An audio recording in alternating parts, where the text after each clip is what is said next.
সনিকা চৌহানের মৃত্যুর ৭০ দিন পর বিক্রমকে গ্রেপ্তার করল পুলিশ। বৃহস্পতিবার মধ্যরাতে পুলিশের জালে ধরা পড়লেন টলিপাড়ার অভিনেতা। শোনা যাচ্ছিল বিক্রম নাকি গা ঢাকা দিয়েছিলেন। এদিন রাতে এক বান্ধবীর সঙ্গে দেখা করতে অ্যাক্রোপলিস মলের কাছে যান বিক্রম। আগাম খবর পেয়ে যায় গোয়েন্দা, সেই মতো বিক্রমকে আটক করে পুলিশ। অ্যারেস্ট করে বিক্রমকে নিয়ে যাওয়া হয় টালিগঞ্জ থানায়। গোটা রাত লকআপে একাই ছিলেন। সম্বল ছিল শতরঞ্চি। শোনা যাচ্ছে একটা স্ট্যান্ড ফ্যানেরও ব্যবস্থা করা হয়েছিল বিক্রমের জন্য।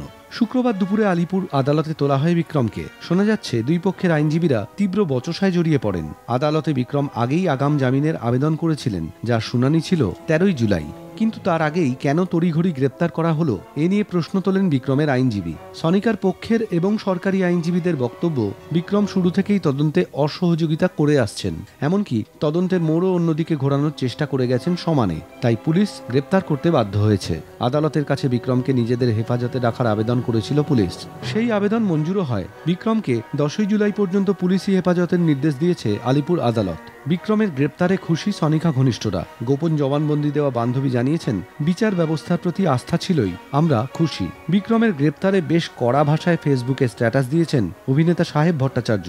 সাহেব লিখেছেন, কেউ কেউ ভেবেছিল আইন তার দায়িত্ব পালন করবে না, কেউ কেউ ভেবেছিল আমরা সব আশা ছেড়ে দেব, কেউ কেউ ভেবেছিল ক্রিমিনালের জন্য টানেলের শেষে আলো আছে, কিন্তু তারা জানতো না যে মাঝে মাঝে সে আলো সামনে থেকে ছুটে আসা কোনো ট্রেনের।